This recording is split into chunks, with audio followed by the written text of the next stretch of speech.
Hello tout le monde, je vous retrouve aujourd'hui dans une nouvelle vidéo qui sera mon bilan de l'année 2020. Donc aujourd'hui je viens vous partager mes 15 meilleures lectures de l'année.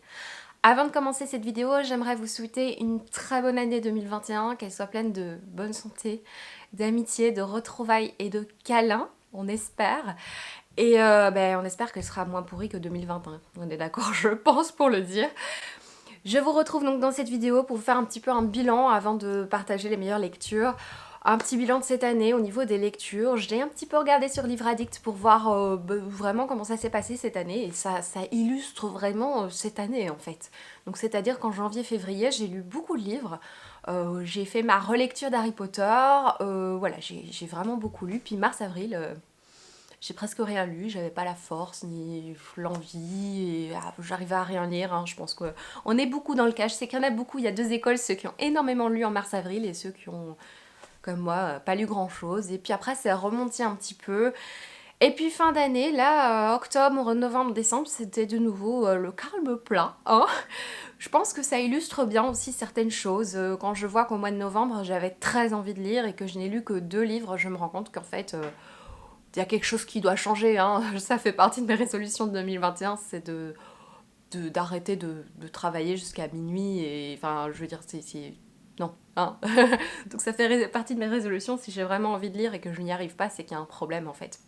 Du coup, au niveau du bilan du nombre de livres, j'en ai pas lu beaucoup, j'en ai lu 75, ce qui pour moi n'est pas énorme. J'ai regardé sur les dernières années sur Livre Addict, ça va entre 70 et 120. Ça veut dire vraiment que 75 livres, c'est une année... un peu creuse quand même au niveau des lectures, mais c'est pas grave, hein, c'est pas non plus un concours, c'est vraiment, moi j'aime bien regarder un petit peu le bilan de l'année pour ça. Au niveau des styles de lecture, j'ai remarqué que c'est pas très surprenant, hein, la plupart des livres ce sont des thrillers et des policiers. Il y a pas mal de bandes dessinées, ce qui me surprend quand même, parce que j'ai pas l'impression d'en avoir lu tant que ça. Il y a quelques contemporains, des drames, et alors déception, c'est de ne pas avoir lu beaucoup de fantasy fantastique. Alors que c'est un genre qui me plaît beaucoup, mais j'en ai pas lu tellement. J'ai lu quelques livres jeunesse, mais je n'ai pas lu de classiques cette année. Si, j'en ai lu un, mais c'est un peu pitoyable parce que j'aime beaucoup ça. Et enfin, je dis pitoyable parce que j'en avais envie. Vous voyez, j'aime bien lire ça et je trouve ça triste de ne pas l'avoir fait. Donc ça fait un peu partie de mes résolutions de 2021. Je les ai écrites d'ailleurs de lire un peu plus de classiques parce qu'il y en a pas mal que j'ai envie de continuer. De lire plus de fantasy fantastique parce que c'est vraiment un genre qui me plaît, donc plus alterné en fait, de toujours m'écouter selon mes envies, donc si je veux pas lire un livre, de pas me forcer, et du coup je pense que je vais arrêter les lectures communes. Je pense que c'est une bonne petite résolution. Ouais, arrêter les lectures communes parce que je me rends compte que c'est pas bon pour moi. Les lectures communes, ce qui est compliqué pour moi, c'est que soit j'avance trop vite et du coup je me sens coupable d'avancer trop vite, et du coup, c'est pas gai pour la personne avec qui je lis. Et soit j'avance pas assez vite et je me sens coupable de ne pas avancer assez vite. Et du coup, c'est pas très gai non plus pour la personne avec qui je lis. Donc je pense que voilà, je vais arrêter les lectures communes. En plus, je les fais toujours avec des personnes que j'adore et je trouve ça triste de... Voilà, je vais arrêter, je pense ça. Autre petite résolution, je pense que je vais lire plus de livres de poche cette année parce que je me suis rendu compte que cette année, je me suis beaucoup trimballée des lourds livres pour aller bosser, et en fait non, enfin je vais vraiment faire attention à ma santé et prendre des petits livres, c'est peut-être déjà quelque chose, des livres un peu plus légers. Lire un peu plus d'essais aussi, j'ai pas mal d'essais, de livres vraiment hyper intéressants que j'aimerais lire, et en fait j'en ai lu 2 cette année, quoi, c'est vraiment pas beaucoup, alors que j'en ai quand même pas mal dans ma pile à lire, donc ça c'est aussi une petite résolution que j'aimerais faire. L'année passée, j'avais fait une liste de 20 livres, il me semble, que je voulais lire en 2020. Cette liste est présente sur Instagram, je l'avais pas partagée en vidéo, il me semble, ou alors vite fait une petite vidéo. Et en fait, ça s'est très mal passé, j'en ai lu un. J'ai lu un seul livre de toute cette liste. En fait, je sais pourquoi j'ai lu qu'un seul livre. C'est parce qu'en fait, la liste était dans mon ancien bullet journal. Je l'avais un peu perdu. Ce que je vais faire cette année, je pense que je vais l'afficher, cette liste, ou la réécrire à chaque fois que je change de journal, parce que sinon je la vois jamais et j'oublie que j'ai une liste. En fait, c'est surtout ça, j'avais oublié que j'avais une liste. Et donc cette année, je me suis fait une liste de 12 livres que j'aimerais beaucoup lire. Du coup, ça correspond un petit peu à un livre par mois. C'est une liste que vous verrez sur mon Instagram. Ça sort aujourd'hui, donc au moment où vous voyez la vidéo, normalement elle est sortie. Est-ce que je vais parler de mes déceptions dans cette vidéo? Non, vous en avez entendu parler dans le courant de l'année et vous verrez, je ferai le tag de l'année de Séverine, je le ferai sur Instagram. J'aimerais le sortir dimanche, aujourd'hui, au moment où vous voyez la vidéo, ou demain. Donc il sortira bientôt sur Instagram, vous verrez, je parlerai un tout petit peu de mes déceptions de l'année. Mais sinon ici en vidéo, je vais pas m'attarder sur le négatif. Avant de rentrer dans le véritable top 15, parce que j'ai encore 10 choses à dire, je voulais vous présenter 2 livres, même 3 livres en fait, qui ne rentrent pas dans ce top 15 pour des raisons. La première raison, c'est que c'est un tome 3 de saga. Il s'agit de Surtension d'Olivier Norek. C'est un tome 3 de saga, donc je me vois pas le mettre dans un top 15. Je trouve ça un peu... je sais pas, j'aime pas mettre dans un top 15 un tome 3 de saga. Du coup, je voulais vous présenter Surtension, qui a été une excellente lecture de thriller, qui fait partie de la trilogie de Victor Coste, qui est un enquêteur de police. Ça se passe à Paris, une brigade criminelle. Et ce Victor Coste, c'est vraiment un policier... badass, un petit peu à la Franck Charcot de Franck Tillier. C'est vraiment très agréable à lire cette trilogie. J'avais beaucoup aimé Code 93 dont le résumé était vraiment tentant. Je pense qu'il y a un cadavre qui a été retrouvé et tout d'un coup ce cadavre ouvre les yeux dans la salle d'autopsie, donc autant vous dire que ça me plaisait bien ce résumé là. C'était vraiment très bien le premier tome. J'ai un peu moins aimé le deuxième, je ne sais plus le nom, mais par contre j'ai adoré Surtension, qui était vraiment plein de rebondissements. On passait énormément de temps dans le milieu carcéral. Il a vraiment bien pris le temps d'illustrer ce milieu carcéral avec des choses, j'ai l'impression, que l'auteur connaît bien. Et donc c'était vraiment super intéressant, en plus d'une intrigue vraiment intéressante, des rebondissements, ça se laisse lire et c'est vraiment un petit côté quand même très réaliste. Avec en plus un petit peu d'humour parce que il y a pas mal de second degré dans les petites vannes entre flics. Donc moi j'ai beaucoup aimé Surtension, mais je le mets pas dans le top 15 parce qu'il s'agit ici vraiment d'un tome 3. Une de mes meilleures lectures de l'année, ça a été ma relecture d'Harry Potter. Je vais pas le mettre non plus dans le top 15 parce que c'est une relecture, ça n'a pas beaucoup de sens. Dans les Harry Potter, ça a toujours été le 5 mon favori. J'ai toujours détesté, c'est n'importe quoi. J'ai toujours moins aimé le tome 6 parce que quand j'étais plus jeune, j'étais un peu ennuyée avec l'histoire de Jet du sort dans le 6. Et en fait, je pense que le 6 surpasse un petit peu, presque en tout cas, le tome 5 lors de ma relecture ici. Parce que vraiment, j'ai adoré ce tome 6, je l'ai trouvé passionnant, vraiment, toute l'intrigue, enfin bref, j'ai adoré. J'ai fait cette relecture d'Harry Potter alors que j'ai 30 ans. Et donc ça a changé mon regard vis-à-vis de cette saga que je connais quand même bien par cœur. Et en fait, je remarque que mon avis sur certains personnages a un petit peu changé. Par exemple, je déteste... Bon, j'ai toujours détesté Ron, mais là c'est encore pire. Je trouve qu'il a des réactions qui m'agacent. Et surtout, je trouve qu'il est terriblement sexiste. Oh, c'est terrible, le nombre de réflexions sexistes que je retrouve dans Harry Potter. Vraiment, c'est terrible. J'étais assez choquée à ce point-là. Je n'avais jamais remarqué ça, mais vraiment, il dit parfois des choses, mais vraiment, quoi. Du genre, je pensais pas qu'une fille pouvait être intelligente. Enfin, c'est quand même bizarre. Et le dernier livre que je voulais vous présenter avant de faire le top 15, c'est un livre qui ne sera pas dans mon top parce qu'il a quand même quelques défauts. Il s'agit de Viande de Noël Michel. Mais c'est un livre que je voulais vous présenter parce que je le trouve important. Il s'agit d'une enquête, donc une jeune journaliste qui va faire une enquête. Je vous laisse tout à fait découvrir les circonstances, etc. Mais c'est un livre dans lequel on va parler de spécisme, on va parler de conditions animales, et c'est un sujet qui m'est très très cher, vous le savez je pense. Et donc moi j'ai adoré que dans un thriller, dans un livre à suspense, on retrouve un sujet, on retrouve quelque chose qui nous fait réfléchir. À la fin de ce livre, je suis sûre que n'importe qui va réfléchir à sa consommation de viande, et j'ai adoré ça. J'ai trouvé le livre vraiment original. J'ai trouvé qu'il appuyait sur les vrais problèmes qu'il y a dans notre société d'une manière très gore et d'une manière très pertinente, et je trouve que c'est un livre très original pour ça, et aussi pour sa fin que j'ai trouvé assez particulière. Moi c'est un livre que je vous conseille vivement si vous n'avez pas peur du glauque, parce que je pense que ça fait partie des livres les plus glauques que j'ai lus cette année. C'est vraiment dégueu par moments. Il n'est pas un coup de cœur parce qu'il a des défauts au niveau de la narration, je trouve que ça va beaucoup trop vite, mais c'est vraiment un livre que je voulais mettre en évidence parce que c'est original, ça fait réfléchir, vraiment, ça parle de spécisme, ça parle de conditions animales, de la manière dont on traite les animaux pour les bouffer, hein, et pour boire leur lait notamment. Et donc voilà, j'ai adoré qu'on parle et qu'on dénonce, parce que on dirait pas comme ça, mais vraiment, je trouve que ça dénonce la manière dont on traite les animaux à l'heure actuelle. Et donc rien que pour ça j'avais envie de vous le présenter, je suis trop contente de trouver ça dans un thriller. Voilà pour ce livre. On arrive enfin au top 15 que vous attendez, je pense, la fille qui se lance des fleurs, hein, je ne sais pas.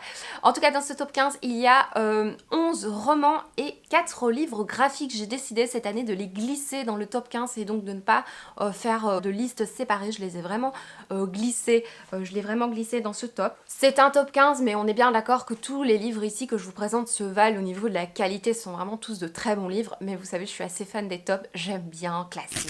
Et donc, en 15e position, je voulais vous présenter Mitsuba, qui est le premier tome d'Au cœur du Yamato de Aki Shimazaki. C'est un premier tome d'une saga que j'ai adoré. Alors, j'avais lu Le Poids des Secrets là, il y a 2 ans, qui avait été une petite saga de 5 livres que j'ai... Pourquoi je mets toujours le chiffre à chaque fois? C'est vraiment bizarre. Donc j'avais adoré Le Poids des Secrets, vraiment cette petite saga très bien écrite, vraiment un style très épuré. Vraiment une histoire de famille sur plusieurs générations que j'avais adoré, et ici c'est une autre découverte, c'est Au cœur du Yamato. Je ne sais pas si ce serait rendre justice à ce livre d'en faire un résumé hyper complet, mais en tout cas je peux vous dire que c'est une histoire d'amour entre 2 personnages, Yuko et Takashi. Donc ça se passe à Tokyo et on a une sorte de coup de foudre entre 2 personnages et on va suivre le point de vue, il me semble, de Takashi. Je l'ai lu en février, donc j'ai un petit peu oublié, mais je me souviens que c'était très doux, très poétique, que j'étais très touchée, que la fin de ce tome 1 était plutôt attendue, pour ma part en tout cas, mais que ça m'a pas empêché d'être très touchée. On va parler de déchirement entre devoir familial et histoire et sentiments en fait, hein. On va parler de la situation dans le monde du travail, comment ça se passe à Tokyo. C'était vraiment intéressant parce que je suis pas très familière de la vie au Japon et j'adore découvrir de nouvelles choses, et donc vraiment c'était une très belle lecture, et comme quoi en 130 pages il y a vraiment moyen de faire quelque chose de magnifique, et je découvrirai la suite avec vraiment avec beaucoup de plaisir. Je la mettrai bien en février cette année puisque j'ai le tome 2, donc ça me ferait plaisir vraiment de continuer. Vous allez voir que ce top 15 représente vraiment toute ma personnalité parce qu'il y a vraiment un petit peu de tout, du plus gore au plus mignon, au plus doux. Donc vous allez voir, c'est très hétéroclite comme top, mais c'est un peu ce que j'aime. J'ai mis My Absolute Darling de Gabrielle Talent, qui est un livre qui est publié chez Gallmeister, que j'ai lu assez récemment avec Amélie, de la chaîne Amélie.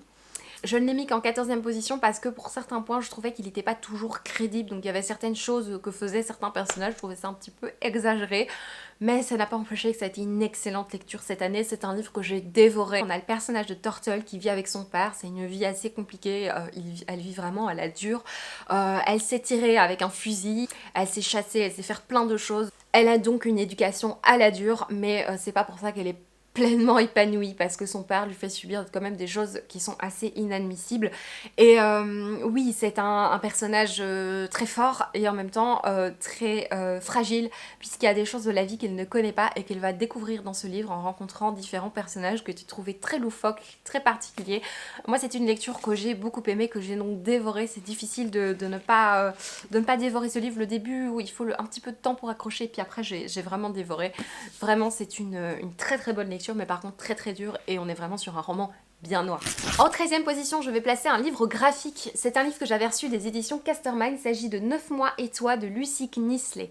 Alors c'est un livre qui va parler d'un sujet qui pourtant n'est pas le sujet que je préfère au monde. Il s'agit de la grossesse, comme son nom l'indique, je pense que vous l'aviez compris.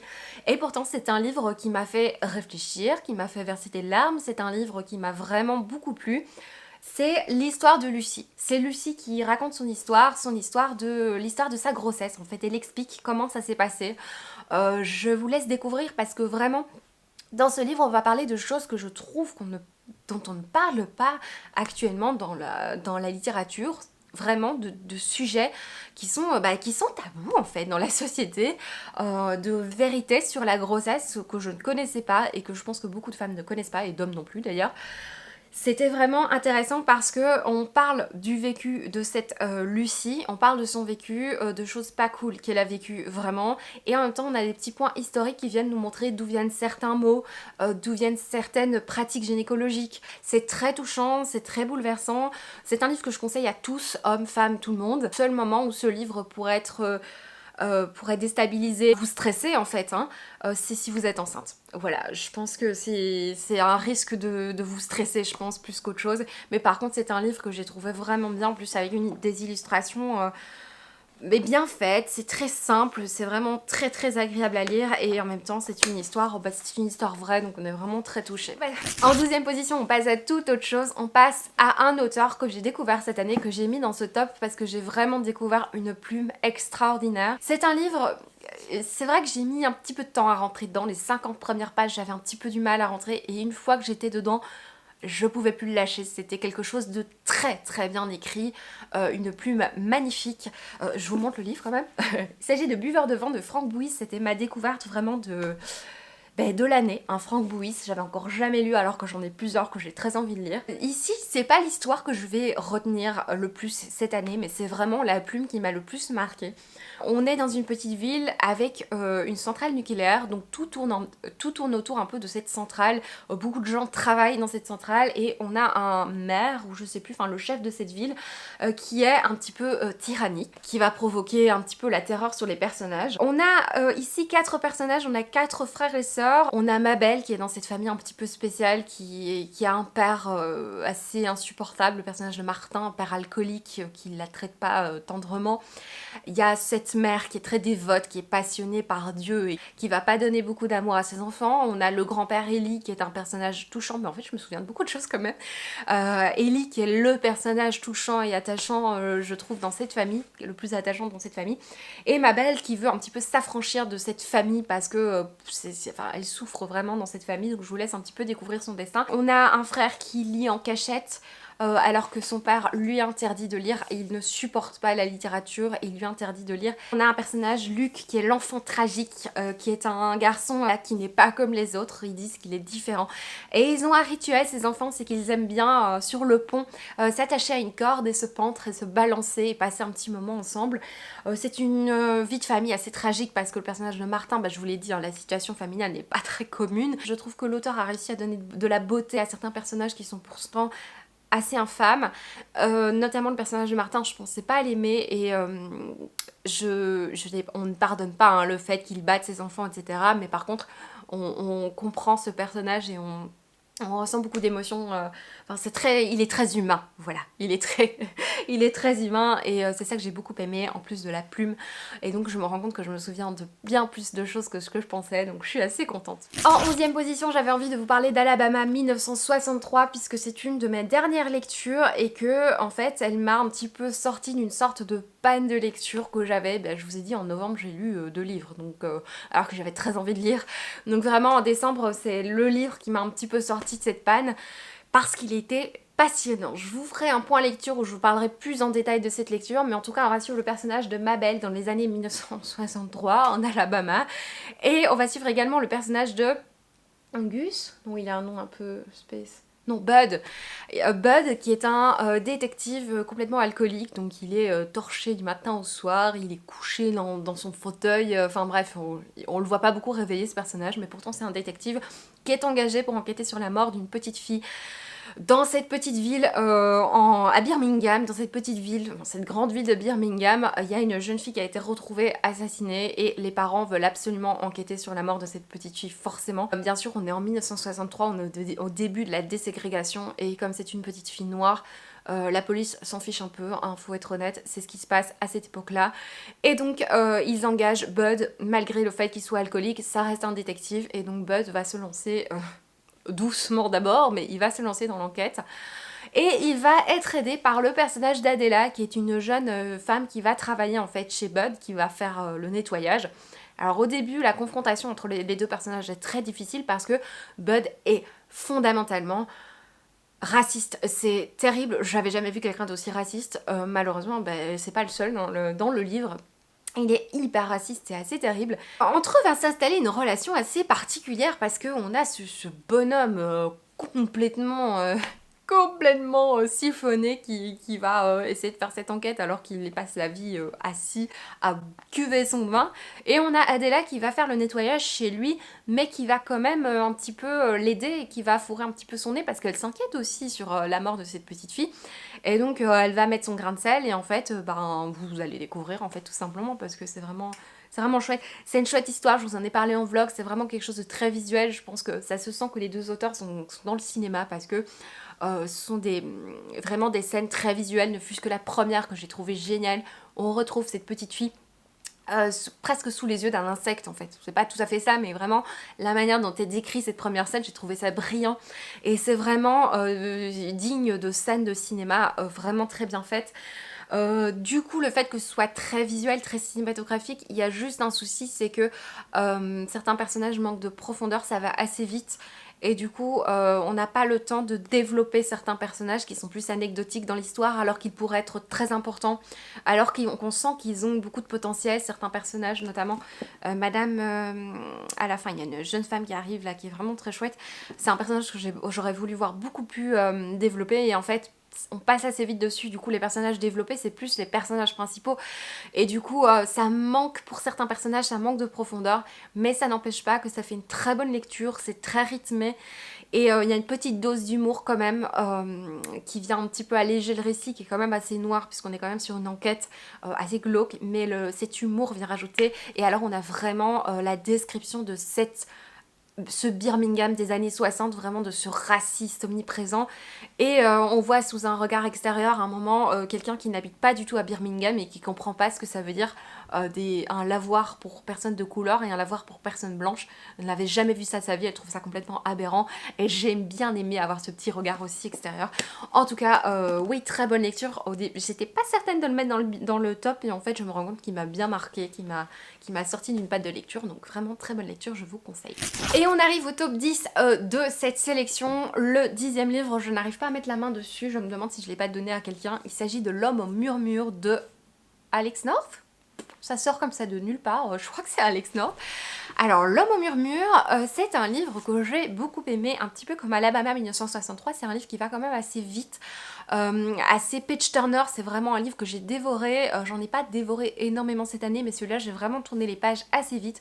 On va suivre un homme et son petit garçon qui vont déménager, qui vont habiter dans une nouvelle ville, dans une nouvelle maison. Ils vont déménager pour des raisons très personnelles que je vous laisse découvrir. Et notre ami, le petit garçon, va faire des cauchemars. En tout cas, il va avoir une amie imaginaire. Il va parler à une amie que son père ne voit pas. Et donc c'est assez particulier, un petit côté mystique, on se demande si c'est fantastique ou pas, je vous laisse un petit peu découvrir. Et on sait que parallèlement on va suivre aussi l'histoire d'un enquêteur de police qui enquête sur la disparition d'enfants. C'est sans doute perpétré par l'homme au murmure, enfin, un truc un peu glauque, je vous laisse découvrir, j'ai plus le livre sous la main donc j'ai un peu du mal à résumer. En tout cas, c'est un livre que j'ai beaucoup aimé parce qu'il m'aura fait déjà tourner les pages très vite, il aura été très palpitant, très immersif, assez rapidement, très très rapidement d'ailleurs. Je crois que c'est un des livres qui m'a plongé le plus rapidement dans sa lecture, ça a été c'est vraiment dès les premières pages j'étais dedans. Et ce que j'ai bien aimé, c'est qu'en plus d'être palpitant, on a cette petite ambiance anglaise, ce petit village, on se pose des questions sur tel ou tel personnage, et surtout ce que j'ai aimé, c'est qu'on a des petits côtés effrayants, donc il y a des moments un petit peu creepy. On a ce petit garçon, il y a une histoire avec la boîte aux lettres avec une main, je vous laisse découvrir, mais moi j'ai bien eu peur avec ce livre, donc celui-là il m'aura bien marqué. Je pense même qu'il y a une révélation qui m'a complètement surprise, je ne m'y attendais absolument pas. Chose assez phénoménale, parce que vous savez, sur ma chaîne je râle tout le temps parce que je devine toujours tout, parce que je réfléchis trop, hein, tout simplement. Et donc là, j'avais pas vu venir, j'étais là, ouais, trop bien. Donc voilà pourquoi il est dans mon top 10. En 9e position, je viens glisser une bande dessinée qui est une bande dessinée publiée chez Glénat. C'est Ces jours qui disparaissent de Timothée Le Boucher. J'ai entendu parler de ce livre sur la chaîne du Pepper Palace, qui est une chaîne coup de cœur de cette année également, et de l'année dernière aussi d'ailleurs. Ce livre nous parle d'un jeune garçon qui est trapéziste, et au début du livre il va faire une chute, il va tomber il me semble sur la tête, et du jour au lendemain après cet accident il va se réveiller, et en se réveillant il se rend compte qu'il y a des jours qui sont passés mais dont il ne se souvient pas, et donc ça va continuer comme ça. Et donc pour lui ça va être un peu particulier parce qu'il va se rendre compte qu'il y a de plus en plus de jours qui disparaissent. il ne se souvient pas d'avoir vécu ces jours et donc c'est très bizarre, il se pose beaucoup de questions et du coup son rapport au temps va être différent de notre rapport au temps, puisqu'on sait qu'on se réveille tous les jours, le jour suivant, normalement. Et ben lui, son rapport au temps va complètement changer, puisqu'il sait pas dans combien de temps il va se réveiller, donc il va vivre sa vie complètement différemment. Ses contacts avec les autres vont changer.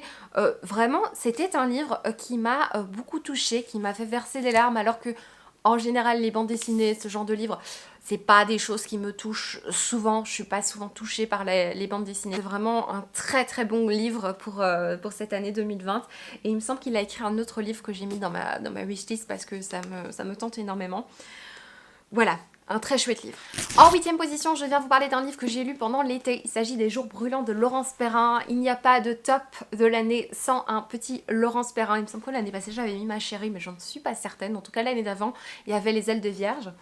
J'aime énormément cette autrice, à chaque fois elle nous fait des livres vraiment hyper intéressants, une plume accessible, facile à lire et pourtant avec des personnages très très profonds, auxquels on s'attache, on ressent beaucoup d'empathie pour eux et c'est à nouveau le cas avec l'héroïne. Donc ici on va suivre le personnage de Joanne qui est une mère de famille, elle a 37 ans, ça se passe dans les années 70 et elle vit aux États-Unis.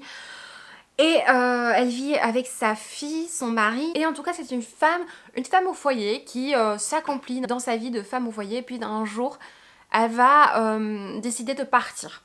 Et en fait on se rend compte qu'elle n'était pas si heureuse que ça dans sa vie de femme au foyer, elle va se poser beaucoup de questions, elle va changer de vie complètement.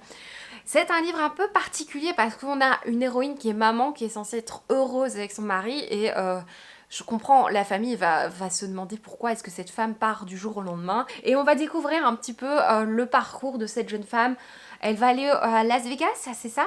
Je sais plus, oui c'est ça, à Las Vegas, donc vivre une vie complètement folle, faire des découvertes, s'essayer à un métier particulier, enfin franchement...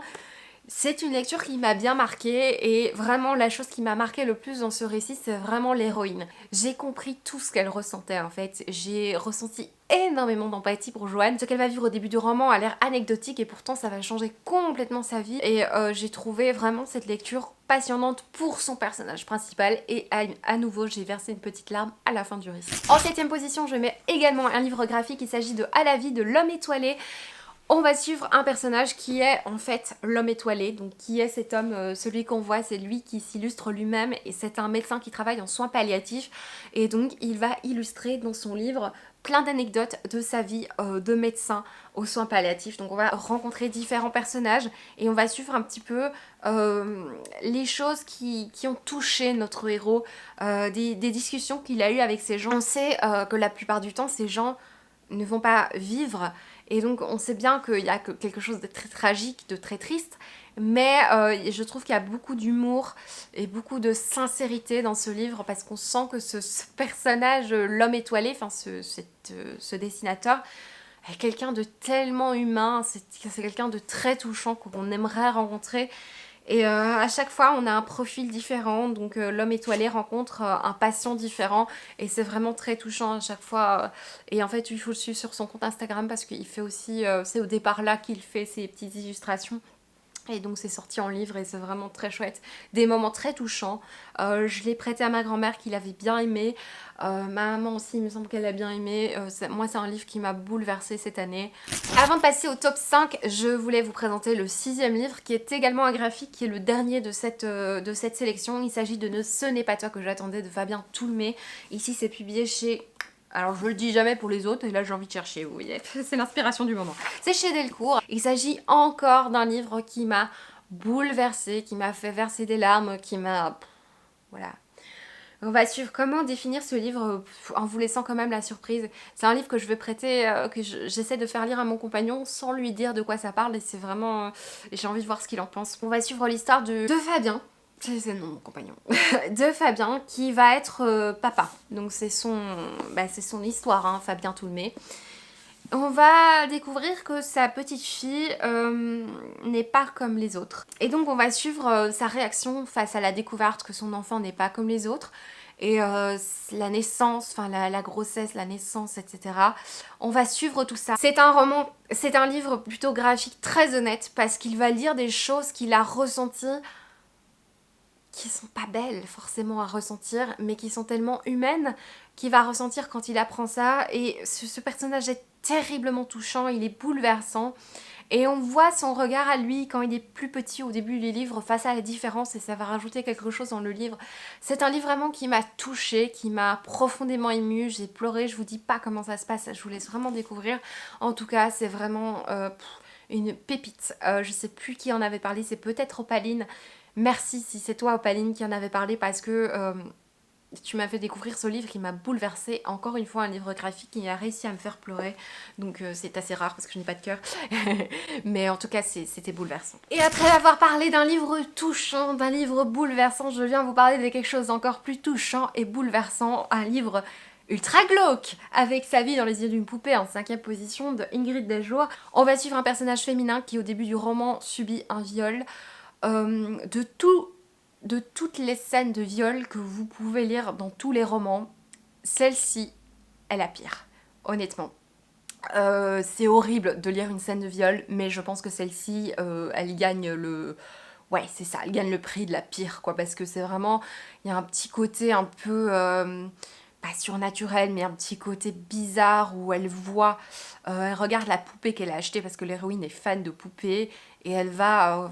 il y aura une connexion avec cette poupée, elle va se voir apparaître, enfin vraiment un truc un peu chelou. Ce viol va traumatiser la vie de cette femme et va changer vraiment cette femme, et je vous laisse découvrir comment, ce qui va se passer. On va suivre également le destin de Marc qui est un policier insupportable, misogyne, ignoble, qui a eu un grave accident de voiture, qui a perdu ses jambes, il me semble, d'après mes souvenirs.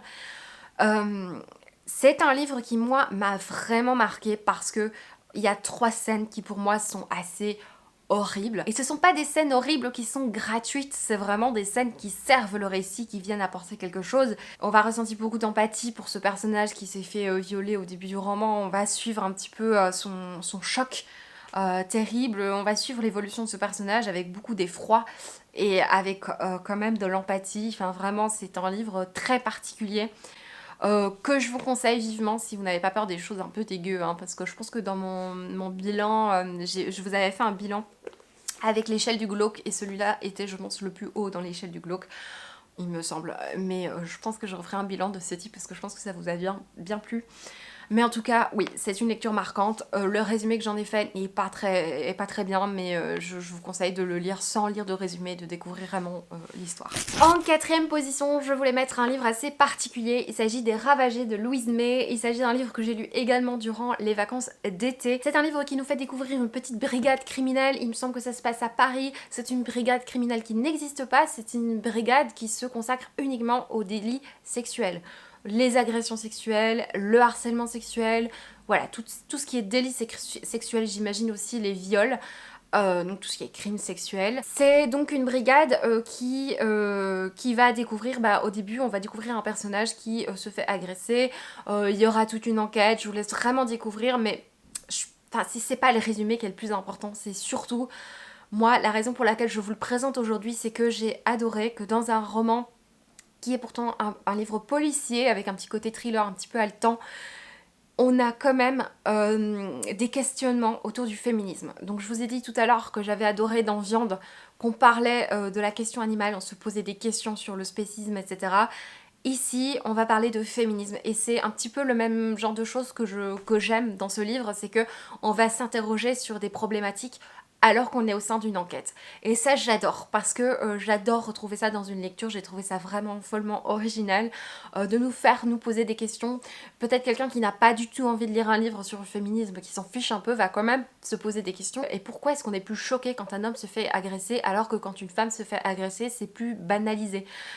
Tout ce genre de questions qu'on va se poser dans ce livre, c'est vraiment très intéressant, et en même temps on a une enquête qui est bien ficelée, on a des personnages principaux qui sont vraiment intéressants, on a une relation entre différents personnages, on a une petite surprise aussi, une petite découverte à la fin que j'avais vu venir à des kilomètres, mais c'est pas grave, c'était un truc un peu anecdotique. Mais en tout cas, on a vraiment des personnages que j'ai adoré découvrir. On a pris le temps, l'autrice a vraiment pris le temps de développer certaines choses qui ne sont pas forcément développées dans un livre qui est un policier. même si on suit cette enquête, on a aussi tout ce côté, tout ce questionnement autour de comment se comporter en société. Pourquoi est-ce que quand une femme se fait agresser, on lui pose la question qu'est-ce que tu portais? Parce que ça aussi, on en parle dans le livre. Pourquoi est-ce que quand deux jeunes filles se plaignent de harcèlement au travail, de harcèlement sexuel, on va plus... le patron va dire bah oui mais bon vous vous doutez bien que c'était dans le contrat ou enfin, pourquoi il y a ce genre de comportement. C'est vraiment hyper intéressant comme lecture. Moi j'ai adoré et j'ai très envie de découvrir la suite. Enfin la suite, il me semble qu'il y a une autre enquête, mais en tout cas vraiment je vous conseille si vous aimez les policiers et si vous aimez tout ce qui parle de féminisme. Mon top 3 ne sera pas hyper surprenant, je pense, si vous me suivez. En troisième position, on va parler d'un livre qui m'a fait sangloter. Alors, il y a quelques livres qui m'ont fait pleurer cette année, mais quand je sanglote, c'est que... alors, quand je pleure, c'est que je suis touchée, enfin, comme tout humain. Mais quand je sanglote avec un livre, c'est vraiment qu'il touche quelque chose de complètement personnel, de quelque chose de très intime et qui va, si je sanglote, c'est vraiment que ça me brise ce livre, que ça me fait quelque chose, comme Raison obscure notamment d'Amélie Antoine. Et ce livre m'a apporté cette émotion, cette fêlure quand je l'ai lu. Il s'agit des Corps conjugaux de Sophie de Bar. On a tout d'abord une plume absolument extraordinaire, c'est magnifique, c'est poétique, simple mais poétique, hein, une plume que j'ai vraiment adorée. Sophie de Bar ici nous fait découvrir un personnage féminin qui est dans une vie familiale où elle est bien posée, tout va bien, elle est heureuse il semblerait, mais du jour au lendemain elle va prendre la décision de partir et la question du roman mais c'est pourquoi est-ce qu'elle va partir. Cette révélation, on va comprendre pourquoi elle part alors qu'on est au milieu du récit et donc on a un choc au milieu du récit quand on découvre la raison de son départ et la raison peut paraître complètement aberrante et pourtant c'était tellement bien écrit, c'était tellement bien fait que j'en étais bouleversée, je me vois assise au bureau de mon chéri en train de sangloter en lisant ce livre, d'être bouleversée, d'être chamboulée par tout ce que ressent cette héroïne.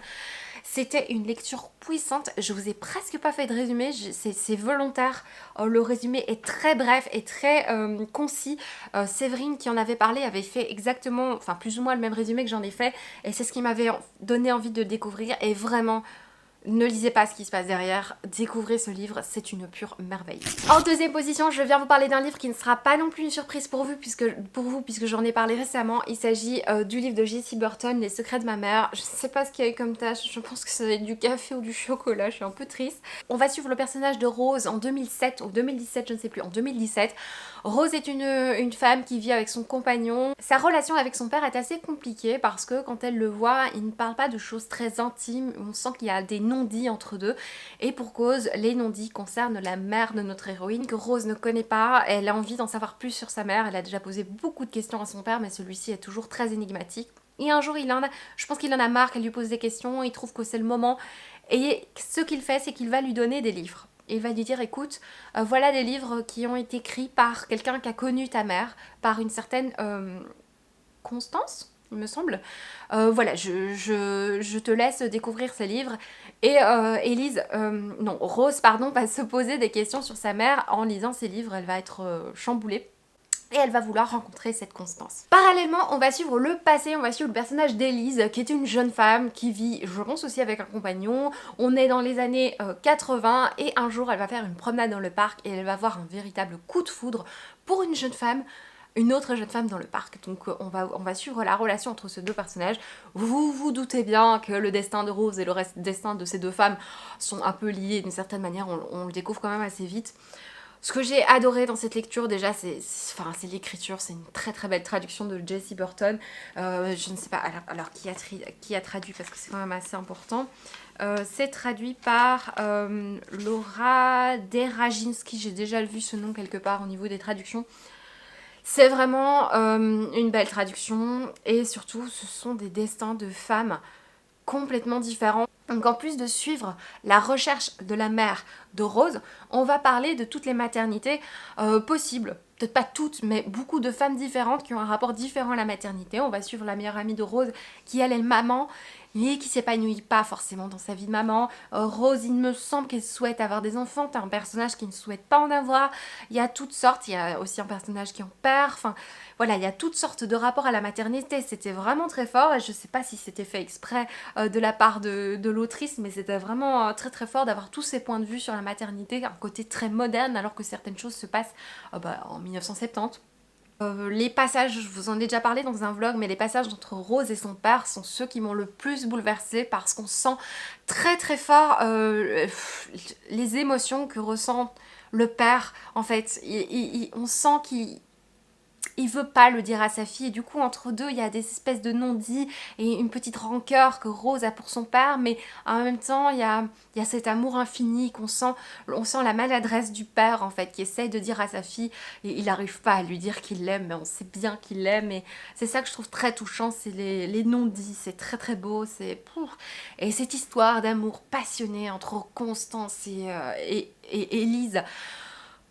C'est magnifique et en même temps tu sens que tout n'est pas rose, qu'il y a quelque chose qui va pas dans cette relation, un petit côté malsain comme ça.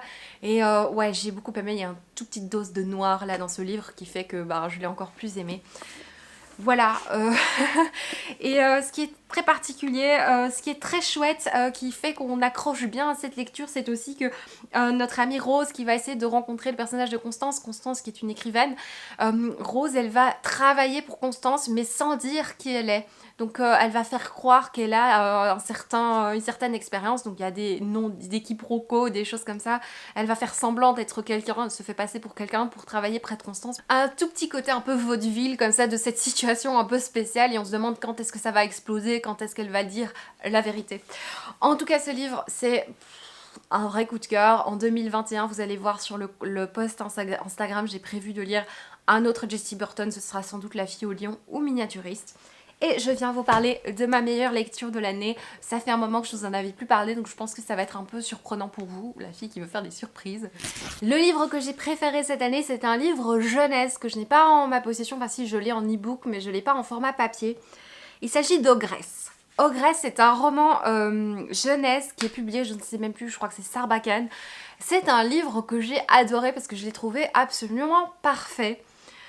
C'est un livre qui nous fait rencontrer, je ne sais même plus le nom des personnages, vous savez, mais je me souviens de cette histoire, de cette jeune fille qui a une mère bizarre. Sa mère va se cacher dans la cave, il y aura beaucoup de bruit et elle va être de plus en plus bizarre. Et on va suivre notre héroïne aussi au sein de son école. C'est une jeune fille de 14-15 ans, même 16 ans. Elle va avoir des amis, on va voir un petit peu comment ça se passe sur le chemin du bus pour aller à l'école. Enfin voilà, on va voir ses relations amicales. Vous vous doutez bien avec un titre comme Ogresse qu'il y a quelque chose un peu ogreux qui se passe dans cette lecture, puisque notre héroïne, quand elle rentre de l'école un jour, elle va voir qu'il y a la police devant chez sa voisine, et en effet sa voisine a disparu et donc elle se demande ce qui s'est passé.